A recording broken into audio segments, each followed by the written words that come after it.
So welcome to another Rational Basis. I'm John DePippa. I'm joined by Judge Wendell Griffin. And we want to talk today about really two things happening this week. One is we're 1 year into Trump 2.0, but we also commemorated Dr. Martin Luther King Jr.'s birthday this week. And I think we'd like to touch on those to the extent that they are connected, but also to the extent that they each say something important about who we are and where we're going. So, Judge Griffin, let's talk. You and I beforehand were talking about Dr. King and his critique in his speech in April about the Vietnam War beyond Vietnam. And I think it's a really crucial part of his legacy that gets sanitized by a lot of white commentators. So let's begin there. Thank you, Dean DePippo. On April 4, 1967, Dr. Martin Luther King Jr. spoke to an assembly of concerned laity and clergy about Vietnam at Riverside Church in New York City. And the title of his speech was Beyond Vietnam, A Time to Break Silence. I encourage anyone who hasn't done so to look up that speech and read the text. You can also hear an audio version of it. But the summary of it is that Dr. King not only called for an end to the U.S. involvement and military involvement in Southeast Asia and end of its bombing in Vietnam, but also said that beyond Vietnam, we need to look at the nature, the structure of the United States. And he called for what he said was a radical revolution of values to address three, what he called triplets: racism, militarism, and crass materialism. That speech was prescient. And we are now in 2026, almost, it's hard to believe it, almost 50 years ago. But we are now looking at the fact that the United States, since Vietnam, has been in wars in Iraq twice, in Afghanistan. It has invaded Venezuela most recently. It is funding the war that the Israelis are conducting in Gaza, and it's threatening the war in Greenland, and is now brought war from the outer world into the streets of New York, of Minnesota, Mm-hmm. brought troops to Chicago, brought troops to Los Angeles. We have become what Dr. King warned us Yes. against. Well, and certainly you see, particularly in what's happening with the so-called mass deportations and the deployment of troops, the perfect storm of those triplets that Dr. King talked about, of racism, militarism, and a revolution in values. Because each of those, I think, contributes to the climate. I mean, it's no accident that, for example, in Minnesota, the whole thing is being spurred by so-called corrupt Somalis, that we're now seeing really militarized law enforcement, if you can call ICE agents law enforcement. And we see the kind of cratering of values, um, the kind of dehumanization that so many on the right want to participate in when they look at the killing of Renee Good, but also the brutality that's happening when ICE agents deport and rip citizens out of their house in cold weather with almost nothing on. All those three things are contributing to what we're seeing today, not just in Minnesota, but in other countries around, in other cities around the country. Dean DePippo, you and I are constitutional scholars, and you know full well that what we are seeing is what fascism is about, which is what we talked about our Mm-hmm. last program. Is this also not a fair commentary on the first year of the second Trump administration? Well, it is, and certainly you can think about those triplets as contributing to the rise of Trump. And the longer he stays in the public eye, the more obvious those three things become. But what always struck me was in the campaign when he said, well, I want to be a dictator for day one. Well, no, he doesn't. He wanted to be a dictator, period. And he learned his lesson from the first Trump administration. And we have wisely or unwisely invested the modern day president with lots of discretionary powers. Congress, for example, essentially has given up the tariff authority to the president, but also the Constitution vests the president in a lot of unilateral authority, pardons, for example, appointments, and a large control over appointments and removal. What you've seen the Trump presidency do in the past year is consolidate the legal parts of his job, turning into a dictator, but also pushing the limits beyond the legal limits. You see the way he's threatening and bullying Greenland, deploying troops to various cities, even though he keeps losing in court. They keep going back and doing the same thing. And so he was never going to be a dictator just day one. He wants to be a dictator, and he is being a dictator throughout today and into tomorrow.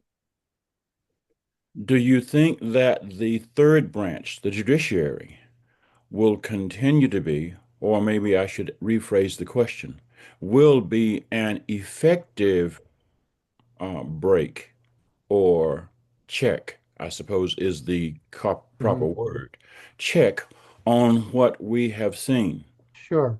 Well, let's I think we have to distinguish between the lower courts, lower federal courts, and the Supreme Court.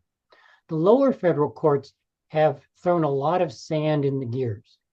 And the president loses about 90% of the time in the lower court. And there are hundreds of cases where he has lost, where he's been forced to rehire people or send money back or stop doing things. The Supreme Court, on the other hand, has used what's called the shadow docket. These are supposed to be emergency rulings to rule in favor of Trump 90% of the time. And so if the question is, are the lower courts a check on his authority? Yes. Has the Supreme Court been? Not very effectively. And they're preparing to give the president the authority essentially to control the entire executive branch, including independent agencies. So again, we have to think about Supreme Court, lower courts, and I think there's a real problem, some lower court judges have pointed out, between the way the Supreme Court treats the lower courts right now. The concern of independency of the federal agencies raises the issue of the Federal Reserve now, because, as you know, not only has the judiciary, the Department of Justice indicted or threatened indictments against Lisa Cook, Federal Reserve member Lisa Cook, but there is a subpoena has been issued to the Fed Chair Jerome Powell, who President Trump has not been able to bully into retiring or resigning, and Powell still has a year or two left on his term. So what do you think the Supreme Court might do? We have the Lisa Cook argument coming up. That's And right. I'm not trying to get too deep into the weeds, but I think that this is relevant to our conversation I, about I rational think it basis. is relevant because to the extent that the court wants to approve what's called the unitary executive theory, which in short means we have one president and he's in charge of the executive branch totally without limit. They are likely to do two things. I think they're likely to say that independent agencies like the Federal Trade Commission are completely within presidential control. But they seem to be wanting to carve out an exception for the Federal Reserve Agency. Well, that's illogical. I mean, if one is in the president's control, the other has to be. But it shows, though, how the president has, one, used right-wing intellectuals to support this dictatorship. But two, you see how the president wants to use his power, wants to weaponize the Justice Department against people who disagree with him or his political enemies. And Lisa Cook is one of those people he's trying to remove after some threatened prosecution. But we've seen it with other people: Jerome Powell, James Comey, Mark Kelly, those other members of Congress who did those videos about obeying illegal orders. So the president is acting like a dictator, and he's using the powers of the presidency to do so. And no institution seems willing to stand up to him and stop him. So we have this very, very uncomfortable situation where all three branches of government, the judiciary now, Yeah. as we just mentioned, Congress, which seems to be supine and enabling to the president, and the executive branch, which the president under Article 2 has leadership over, um, totally under this dictatorial control. What's the hope for democracy? That's a good question. And I think that brings us back to Dr. King, because I think Dr. King in the entire movement had to face that same kind of sense of not just hopelessness, but this intractable system. And I think the key to Dr. King in the civil rights movement was its investment in values. It's not enough just to talk policy. You have to also say, here are the values that we stand for. And you make the moral argument for why the system is corrupt and unjust and unfair. And then you couple that with political and social action. And I think that's our hope. I think the hope that you see people standing up to ICE. There's our local protest where every Thursday afternoon at 4 o'clock we gather. I think those are the things, coupled with an argument about the morality or the lack thereof. That's where our hope has to come from. I can't help but note the irony that the President of the United States has kidnapped an authoritarian leader of Venezuela and now claims to be running Venezuela, but says he is doing so to liberate the people of Venezuela. And the President of the United States is threatening to investigate criminal charges against the mayor of Minneapolis Yeah. and the democratically elected governor of Minnesota, while himself having done what he's done in Venezuela and having basically declared himself head of a board of peace that violates international norms and circumvents the United Nations.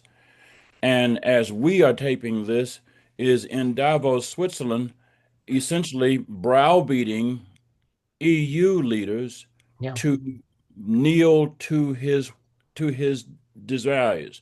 So globally and domestically, President Trump is daring the nation and the world to challenge him, to defy him. That's what dictators do. That's exactly what they do. I mean, and you look at him, and he's both a political dictator. He learned how to manipulate the powers of the presidency, but he's also a personal bully, a personal dictator. And he fuses those things into his politics, if you will. And so you saw him on the way to Davos, basically heckling the leaders of the free world, and threatening to bully them if they didn't go along with him. He's just combined those things. And if you think about his approach, he has, as we started before, collapsed both the domestic and the foreign. His activities domestically are no different than the way he's acting in foreign affairs. They are part of the same impetus. They're part of the same logic. They're part of the same approach. He has the potential to destroy the Western alliance, but also to destroy, and this is not an exaggeration, I don't think, democracy and the rule of law in the United States? I am concerned as you are. We are both people who are devoted to democracy, Hmm. devoted to the rule of law, and people of a certain faith. Uh, we believe somehow that morality matters Yeah, in public policy, and whether, no matter what one's religious belief may or may not be, and we're not talking about a religious creed of any kind, we're talking about the basic morality that it needs to underlie public policy in order for public policy to yeah, be legitimate. In order for it to have moral legitimacy, public policy, however it is manifested, has to have some sense of moral authority. hmm, And the moral authority has to be something higher, much higher than it is right because I have the power to bully it into being so. that's right. Well, I mean, Dr. King talked about that. I mean, he certainly made frequent references to kind of the moral law. He hearkened back to Thomas Aquinas and natural law. And the idea, I think, as you pointed out quite clearly, is if public policy has any legitimacy, it has to be rooted in something beyond mere will and power. I mean, that's Nietzsche. Yeah. Nietzschean philosophy is if I've got the power, then I'm going to take advantage of it. I think, again, the message from Dr. King, and that's why it's so important right now to hear it, is that just because you have the power to do something doesn't mean you should. And there may be prudential reasons not to do something. But I think fundamentally, we have to ask the question, is there a moral reason to do something, even if you have the power to do it? And that, sadly, is where tens of millions of people have just simply fallen off the train, Mm. simply forgotten that that's the most important question we should ask before we do anything. That's what we tell our children. That's right. Not can you, but ought you. Yeah. And if you ought not, no matter how much power you have, you should not. Uh, Yeah. not because you're incapable, but because it would be unconscionable for you to Mm-hmm. do so. The challenge we have now is that Dr. King's notions of justice, and we keep going back to Dr. King, Yeah. which we believe are fundamental for respect or for political legitimacy for and democratic institutions, have been disregarded. Dr. King's holiday was almost not even recognized by President Trump until the very end of the day Mm-hmm. on the holiday itself. I mean, the holiday has been a holiday for the last 30 years in federal government. But this is the first president who went almost the entire day without even making a declaration. That's right. So have we come to a point where the nation, the nation's chief executive officer, is somehow allowed to trample all sense of values, to disregard the rule of law, to bully the weak and vulnerable, and to brag about it, Mm-hmm. Yes. and then seem that this nation can be viewed as an honest broker in global affairs. Well, and I think that last point really hits on it. Again, going back to Dr. King's triplets, the president is racist. He's now shown to be a militarist, and he's shown to have no values. And so you put those three together in one man. And as I said earlier, he's threatening the Western alliance because even though it wasn't perfect, it was held together by the promise of the United States to back at least democratic rule that favored the United States. But it was a rough bargain that seemed to work out. Now it's clear that our allies can't trust us.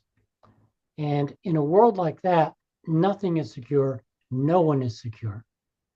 Um, I want to add something as of a personal note though about Dr. King's holiday. If you recall, Arkansas was one of the last states to make it a state holiday. Yes, And for years, it combined Dr. King and Robert E. Lee, yes. as though somehow they were equivalent.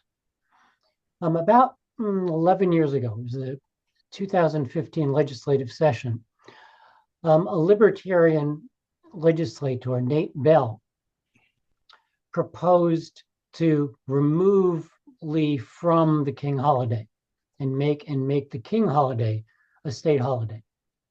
And I think he, in a somewhat naive way, believed in the principles. He took a lot of heat for that. And one of the few people who stood by him, literally, was my wife, Karen, Mm. who was lobbying for the Catholic diocese. And there was a moment where she and Representative Bell were sitting at the table presenting the bill together, surrounded by a hostile crowd, some of whom were in Civil War regalia. I recall. And it's a picture I never forgot. Eventually, the holiday was adopted, but those two people together sort of planted that seed in the face of that opposition. So I just wanted to mention how proud I am of her for doing that, but also how it was a wake up call for so many of us to see that those people in the background still existed.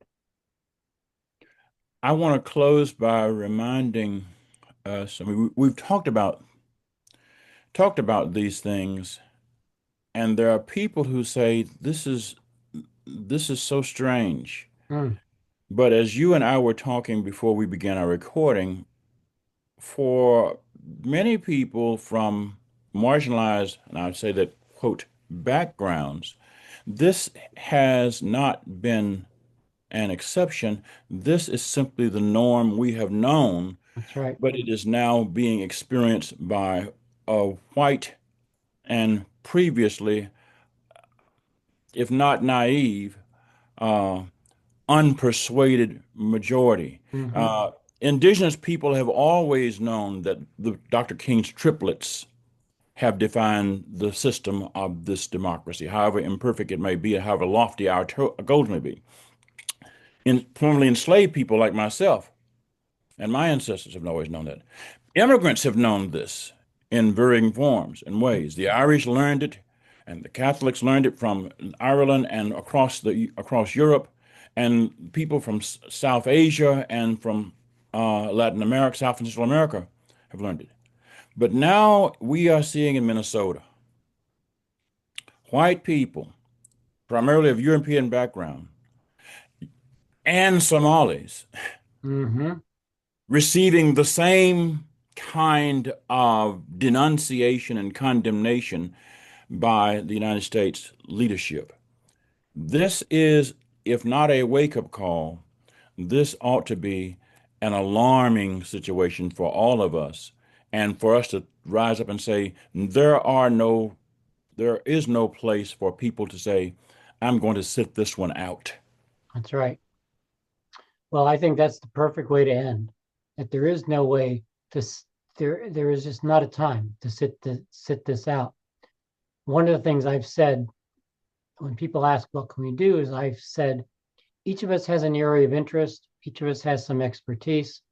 Whatever bell you have, ring it and ring it without stopping because that's the only way I think to not forget and to raise the hope that perhaps things will change. Judge Griffin, thank you so much again for being here. This is Rational Basis. Please subscribe to us. We post this link on various social media. Hit us up, talk to us. We're happy. We'll be back next week to talk about another happy subject. We And hope we it's do, happier than this week. Let's and hope. Dean DePepper, we do read the comments, and so we thank you for the comments. Amen. Keep them coming, and please give us thumbs up and share And the share. link to it so that other people will subscribe. That's right. Thank you so much, Judge Griffin. Have a good day. You too.